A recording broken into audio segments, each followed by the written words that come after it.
Når du skal til at style dit hår, kan du style det på flere forskellige måder.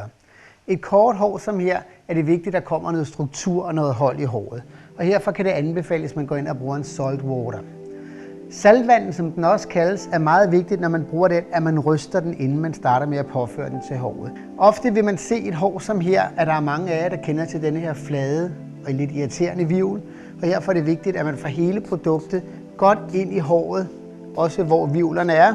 Saltvandet kan både bruges i det våde hår, eller som her i det tørre hår. Saltwater sprayen den indeholder solsikkeekstrakt, og den beskytter simpelthen hårets kemiske farve, hvis man har det i håret.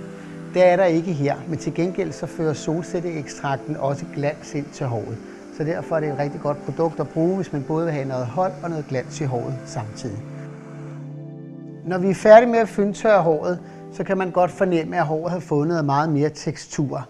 Og den tekstur betyder, at man hele tiden kan arbejde i håret, uanset om man ønsker, at håret skal sidde på den ene måde eller på den anden måde. Og den fleksibilitet er rigtig godt at have, når man har saltvandet i, for at give lidt råt og lidt spændende look.